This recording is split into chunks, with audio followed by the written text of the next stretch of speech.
Bonjour, je suis Cindy Leblanc, je suis orthopédagogue et j'en suis à ma 5e année ici au Collège Notre-Dame.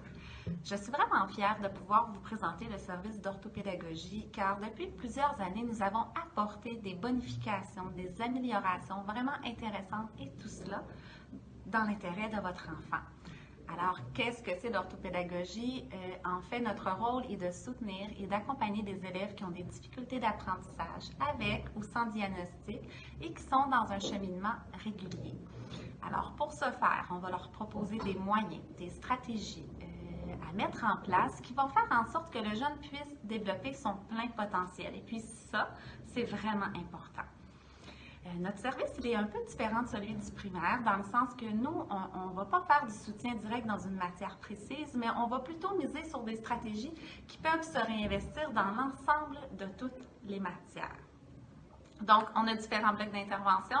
On va travailler les stratégies d'organisation, les stratégies d'études, de lecture, d'écriture et l'apprentissage des outils technologiques.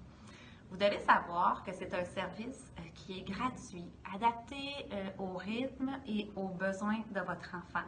Mais vous devez surtout savoir une chose, ça dépend aussi de sa bonne volonté. Et oui, on a la chance d'être deux orthopédagogues ici au Collège Notre-Dame. Alors, je me présente, moi c'est Claudia Thériault, c'est ma 4e année ici en tant qu'orthopédagogue. Je suis aussi une ancienne élève de l'école, donc j'ai fait mes 5 années du secondaire dans cet établissement-ci. J'aimerais vous parler un petit peu plus du fonctionnement pour nos élèves qui arrivent en première secondaire. Donc, pour nos élèves qui étaient en difficulté au primaire, lorsqu'ils entrent en première secondaire, on va vraiment tenir compte du plan d'intervention du primaire, ainsi que du rapport d'évaluation du professionnel s'il y a lieu. Puis à partir de ces documents-là, on met en place les mesures adaptatives de l'élève dès son entrée en septembre. C'est certain aussi qu'on tient compte des contraintes de notre milieu pour mettre ça en place.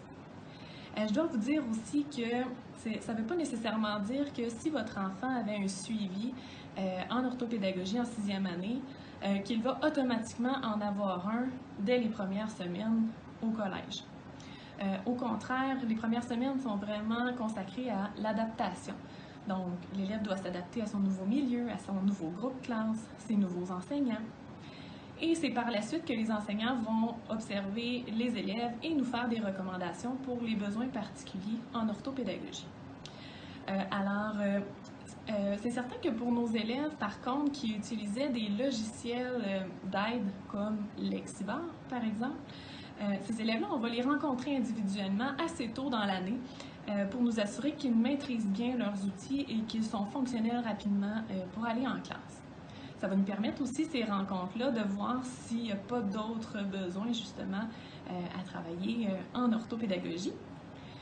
Puis, justement, pour les parents de ces élèves-là qui sont concernés par les logiciels, on propose dès le mois d'octobre des rencontres individuelles, personnalisées, justement pour discuter plus en détail du fonctionnement et de l'organisation de notre suivi pour la suite de l'année.